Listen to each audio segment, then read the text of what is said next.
Assalamualaikum warahmatullahi wabarakatuh. Tabi pun, perkenalkan saya dengan Dr. Melisa Fitri, saya peserta Latsar Angkatan 9 tahun 2023 dari Provinsi Lampung. Saya bekerja di UPTD Puskesmas Subi, Kecamatan Abung Tengah, Kabupaten Lampung Utara. Baik Bapak Ibu, pada kesempatan kali ini saya ingin berbagi ilmu tentang penyakit degeneratif yaitu hiperuresemia atau yang sering kita sebut dengan asam urat tinggi. Baik Bapak Ibu, apa itu hiperuresemia atau asam urat tinggi? Yaitu keadaan di mana terjadi peningkatan kadar asam urat di dalam darah di atas normal. Biasanya peningkatan ini disebabkan oleh produksinya, penurunan ekstresinya, atau keduanya, begitu. Asam urat dikatakan normal bila pada perempuan yaitu kurang dari 6 mg per dl, sedangkan pada laki-laki yaitu kurang dari 7 mg per dl. Selanjutnya kita bahas apa itu penyebab hiperuresemia atau kadar asam urat tinggi di dalam darah. Kita bahas dulu, ada dua macam yaitu produksi asam urat berlebihan atau penurunan ekskresi asam urat. Jika dari produksi asam urat yang berlebihan, ini ada dua, yaitu hiperuresemia primer dan hiperuresemia sekunder. Untuk hiperuresemia atau asam urat primer, itu penyebabnya yang pertama idiopatik atau tidak ketahui. Kedua, dari gangguan metabolisme purin sendiri. Kemudian, dari hiperuresemia sekunder, ini penyebabnya bisa dari diet tinggi purin. Jadi makanan kadar asam uratnya terlalu tinggi, misalkan di kacang-kacangan, begitu Bapak Ibu ya, di sayuran hijau seperti kangkung. Kemudian yang kedua, kegemukan, hipertrigliserida, penyakit diabetes. Bisa juga karena alkohol, kemudian bisa juga karena penyakit-penyakit kanker, gitu. Berikutnya yaitu penyebab dari penurunan ekskresi asam urat sendiri. Jadi pengeluaran asam uratnya itu mengalami penurunan. Biasanya ini disebabkan dengan berbagai penyakit. Yang pertama bisa dari gagal ginjal kronis. Yang kedua dehidrasi. Dehidrasi adalah kekurangan cairan.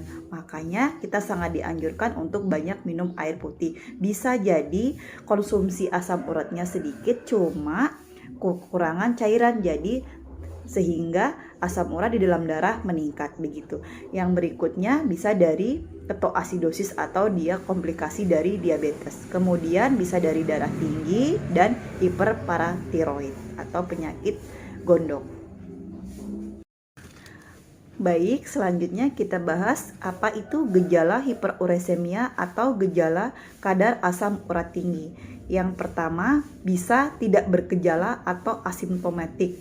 Yang kedua, biasanya mengalami GOT. GOT itu dia biasanya nyeri pada sendi, bengkak, terasa hangat, merah, dan disertai demam. Biasanya tersering di lokasi di jempol kaki Bapak Ibu ya. Selanjutnya yaitu nyeri terutama saat bangun pagi, saat kita sebelum beraktivitas, begitu. Sampai bisa muncul tofus. Tofus itu biasanya benjol-benjolan di sekitar kaki, begitu ya. Kemudian yang ketiga, gejalanya dapat bisa mengalami batu ginjal dari penumpukan kadar asam urat yang tinggi, lama-lama membentuk kristal asam urat dan membentuk ginjal. Biasanya ini gejalanya nyeri pada pinggang, hematuri atau kencingnya ada darahnya, kemudian nyeri kolik atau nyeri di pinggang, kemudian mual-mual. Ya, setelah kita tahu apa itu asam urat, apa itu penyebabnya, apa itu gejalanya, terus bagaimana cara kita mengobatinya. Untuk tata laksana hiperuresemia sendiri itu ada dua. Yang pertama, terapi non-farmakologis.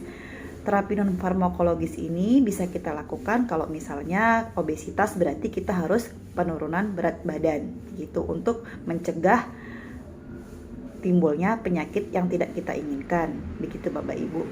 Tujuan pengendalian berat badan ini untuk mencegah obesitas dan menargetkan berat badan ideal, begitu ya.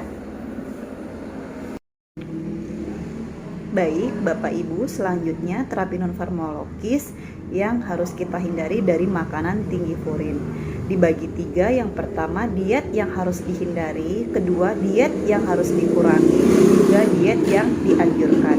Untuk diet yang harus dihindari, ini makanan tinggi purin seperti jeroan, hati, dan ginjal. Berikutnya, sirup, soda, dan makanan atau minuman yang berpermanis tinggi, yaitu pemanis buatan. Kemudian berikutnya, konsumsi alkohol kalau bisa harus kita hindari.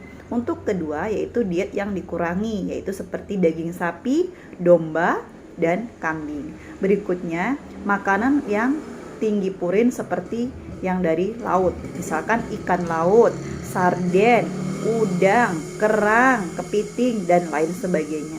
Berikutnya yaitu minuman beralkohol, bir, anggur. Ya, itu harus kita kurangi atau harus kita hindari. Berikutnya, diet yang dianjurkan yaitu produk susu yang rendah atau tanpa lemak, ya. Terus kemudian sayur-sayuran yang tidak begitu mengandung asam urat tinggi, gitu. Untuk terapi non-farmakologis lainnya yang bisa kita lakukan adalah konsumsi air yang cukup.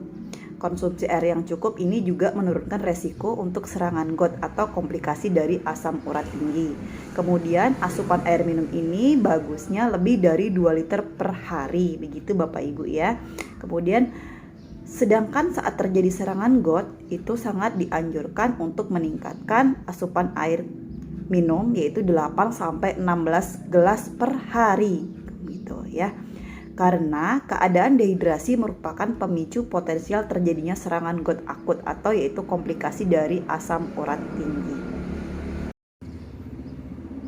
Selain makanan, minuman, terapi yang dapat kita lakukan yaitu olahraga teratur. Di sini dianjurkan latihan fisik secara rutin minimal 3-5 kali seminggu selama 30-60 menit.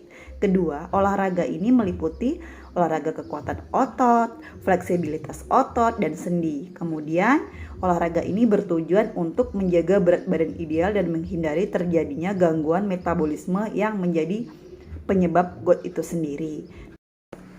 Baik Bapak Ibu, kemudian selanjutnya untuk tata laksana secara obat farmakologis, disarankan Bapak Ibu cek ke fasilitas terdekat, bisa ke puskesmas, ke posyandu lansia, bisa juga ke praktek ke dokter, begitu.